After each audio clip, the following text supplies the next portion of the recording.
1000 বছরের পুরনো সোনারগাঁওয়ের পতন মানে 500 বছরের পুরনো পানাম নগরের উত্থান, যেখানে আসতে পারাটা পৃথিবীর বড় বড় বণিকদের স্বপ্ন ছিল। এটি সেই নগরী 400 বছর পূর্বে পৃথিবীতে রপ্তানিকারক দেশ হিসেবে যার স্থান ছিল 4। এটি সেই আজব শহর যার ধ্বংস মানে পৃথিবীর বড় বড় বন্দরের ধসে যাওয়া, যার সৌন্দর্য ছিল অতুলনীয়। পারস্যের কবি হাফিজের সেই ভালোবাসার নগরী পানাম নিয়ে আজকের গল্প। নারায়ণগঞ্জ জেলার সোনারগাঁওতে অবস্থিত একটি প্রাচীন শহর। প্রাচীন এই জায়গায় 3টি শহর ছিল: বড়নগর, খাসনগর এবং পানাম নগর। তন্মধ্যে এই পানাম নগর ছিল সবচেয়ে আশ্চর্যজনক সুন্দর। প্রায় 10 বর্গ কিলোমিটার এলাকা জুড়ে ছিল এই প্রাচীন নগরী। বাংলার 12 ভূঁইয়াদের ইতিহাসের সাথে সরাসরি সম্পর্কিত। যাব সে গল্পে। সোনারগাঁও ছিল ঐতিহাসিক বাংলা অঞ্চলের প্রাচীন রাজধানী। এখানে ছিল একটি নদী বন্দর। সুদক্ষ কারিগরদের বিশাল সম্মিলনে এই অঞ্চল ছিল মসলিন বাণিজ্যের প্রাণ কেন্দ্র। প্রাচীন গ্রিক এবং রোমান বিবরণ অনুসারে এই পশ্চাৎভূমিতে এম্পোরিয়াম বা বাণিজ্যিক কেন্দ্র অবস্থিত ছিল, যা প্রত্নতাত্ত্বিকরা ওয়ারি বটেশ্বর ধ্বংসাবশেষের সাথে শনাক্ত করেছেন। এটি ছিল বঙ্গ, সমতট, সেন এবং দেব রাজবংশের অন্যতম শক্ত ঘাঁটি। একটু আগে 20 টাকায় টিকিট কেটে প্রবেশ করেছি এই নগরে। প্রচণ্ড গরমে হাঁপিয়ে উঠেছি, সেই সাথে হাঁপিয়ে উঠেছে জীবজন্তু। দিল্লি সালতানাতের সময় সোনারগাঁও গুরুত্ব লাভ করে। এটি ফখরুদ্দিন মোবারক শাহ এবং তার পুত্র এখতিয়ার উদ্দিন গাজী দ্বারা শাসিত সালতানাতের রাজধানী ছিল। এখানে রাজ দরবার এবং বাংলা সালতানাতের টাকশাল এবং গিয়াসউদ্দিন আজম শাহের রাজত্বকালে বঙ্গীয় সালতানাতের রাজধানীও ছিল।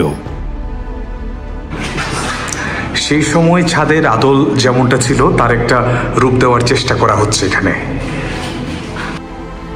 সোনারগাঁও একসময় বাংলার অন্যতম গুরুত্বপূর্ণ জনপদে পরিণত হয়। অনেক অভিবাসী বসবাস শুরু করে এই এলাকায়। সুলতানরা মসজিদ এবং সমাধি নির্মাণ করেন। একবার ফারস্যের খ্যাতিমান কবি হাফিজকে আমন্ত্রণ জানিয়েছিলেন তৎকালীন বাংলার সুলতান গিয়াসউদ্দিন আজম শাহ। বৃদ্ধ কবি হাফিজ সে আমন্ত্রণে সাড়া দিতে না পেরে একটি গজল রচনা করে উপহার পাঠান সুলতানকে। এই গজলের সূত্র ধরে অনেক পর্যটক এসেছিলেন এই সোনারগাঁতে, হয়েছিলেন মুগ্ধ। এই ভবনের ঠিক এখানটাতে লোহার দরজা ছিল। এখানে দরজার যে কি বলে এটাকে, কবজা বা দরজা লাগানোর যে অ্যাঙ্গেলগুলো ছিল সেগুলো দেখা যাচ্ছে। এগুলো নিশ্চয়ই সেই সময়কার যখন এই প্রাচীন শহর প্রতিষ্ঠিত হয়েছিল বা এই ভবনটি স্থাপিত হয়েছিল তখনকারই হতে পারে। এই যে পুরনো সেই লোহার রেলিং এবং সেই সাথে এখানে একটা পেরেক দিয়ে আটকানোর মতো কিছু একটা ছিল, হয়তো সাইনবোর্ড ছিল। সে সাইনবোর্ড লোহার পেরেক দিয়ে আটকানো হয়েছিল, বড় বড় পেরেক দিয়ে। এখন সেই সাইনবোর্ডটা বিলীন হয়ে গেছে, কিন্তু সেই লোহার পেরেকগুলো রয়ে গেছে এখনো।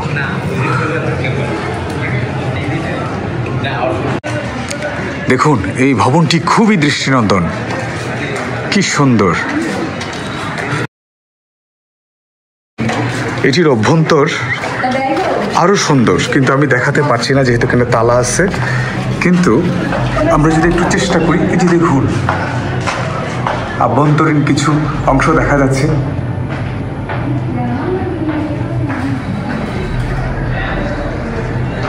এদিকে সিঁড়িঘর, সিঁড়ি। 15 শতকে ঈশা খাঁ বাংলার প্রথম রাজধানী স্থাপন করেন সোনারগাঁওয়ে। পূর্বে মেঘনা আর পশ্চিমে শীতলক্ষ্যা নদীপথে বিলেত থেকে আসত বিলাতি থান কাপড়। দেশ থেকে যেত মসলিন।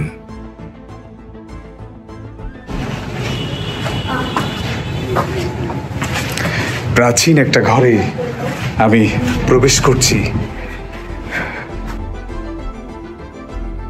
শীতলক্ষা এবং মেঘনার ঘাটে প্রতিদিনই ভিড়ত পালতোলা নৌকা, কারণ এই শহর ছিল পৃথিবীর অন্যতম গুরুত্বপূর্ণ রপ্তানিকারক স্থান।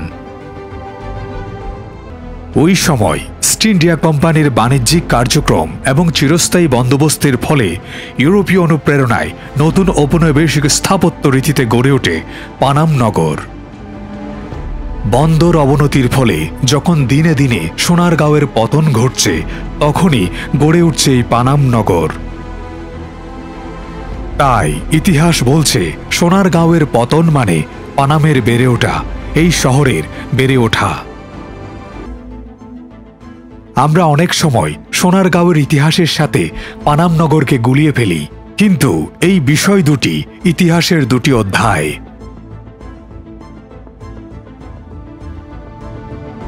অত্র অঞ্চলের অহংকার ছিল মসলিন, সারা বিশ্বে সুবিখ্যাত। কিন্তু এই পোশাক বাণিজ্যের স্থান ধ্বংস করে ইস্ট ইন্ডিয়া কোম্পানি শুরু করে নীল বাণিজ্য, কারণ পুরো ইউরোপ জুড়ে নীলের চাহিদা ছিল ব্যাপক। মসলিন ধীরে ধীরে হারিয়ে যায় কালের গর্ভে।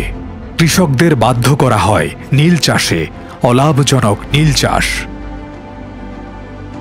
মসলিনের স্থলে ইংরেজরা এখানে বসিয়েছিল নীলের বাণিজ্য কেন্দ্র। নীল চাষ এবং নীল খুঁটির অত্যাচার নিয়ে আমার এই চ্যানেলে দুটি ভিডিও আছে, চাইলে দেখে নিতে পারেন। এই পানাম নগরের স্থাপত্য শৈলী দেখার মতো। মোঘল, গ্রিক, গান্ধারা এবং দেশীয় স্থাপত্য রীতি চোখে পড়ে এখানে। পূর্বের কয়েকশো বছরের স্থাপত্য জ্ঞানের সম্মিলন ঘটেছে এই পানাম নগরে। একটি বাড়ি থেকে অন্য বাড়ি রয়েছে সম্মানজনক দূরত্ব। প্রায় প্রত্যেক বাড়িতেই রয়েছে কূপ,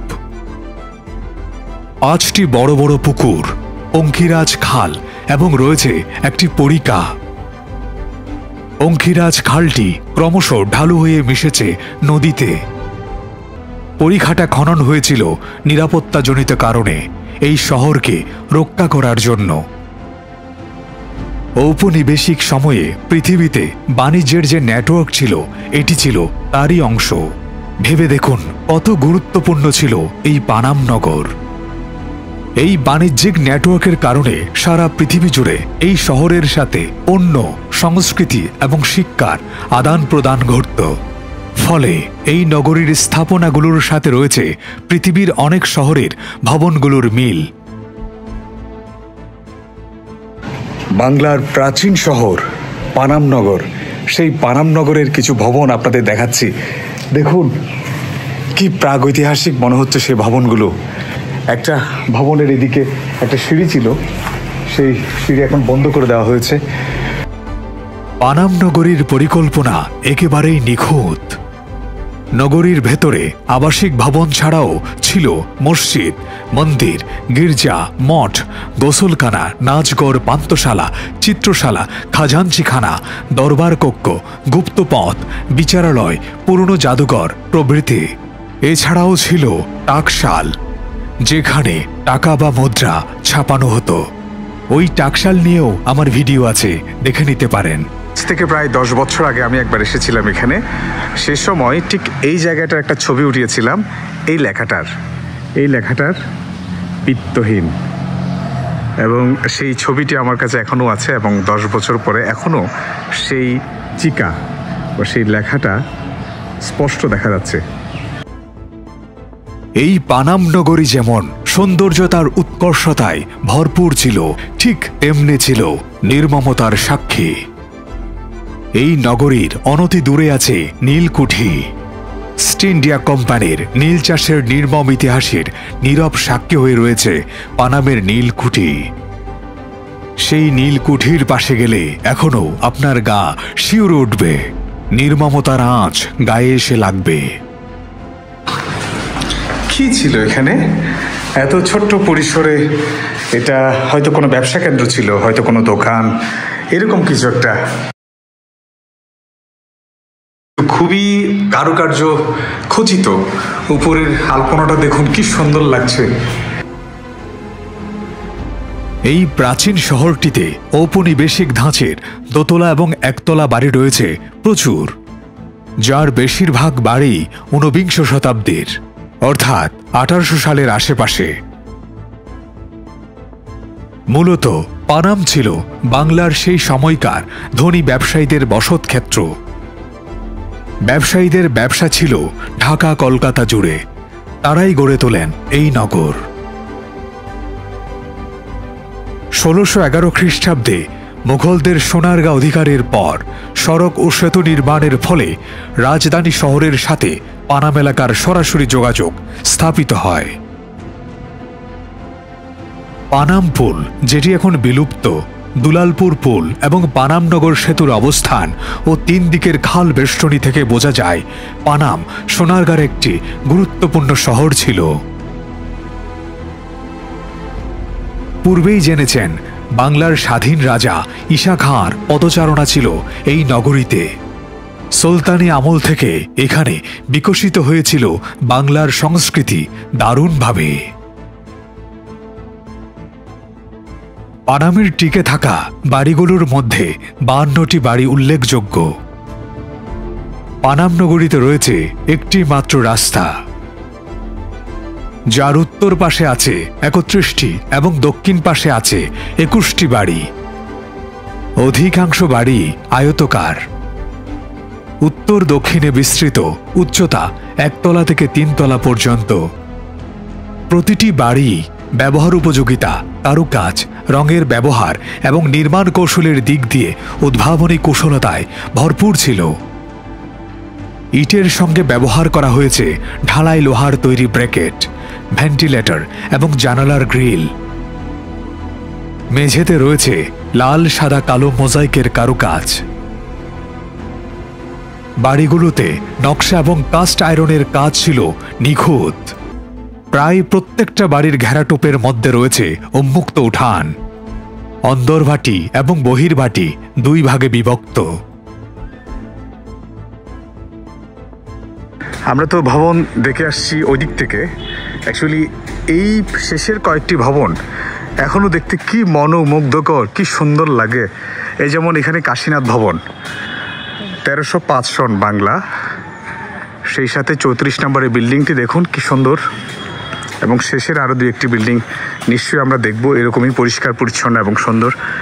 এগুলো কি এই পানাম নগরের শেষের দিকে বানানো হয়েছে যখন স্থাপিত হয়েছিল, নাকি তার নিজস্ব সৌন্দর্যগুণে এতটা সুন্দর রয়ে গেছে বুঝতে পারছি না, বাট দেখতে অপূর্ব লাগছে।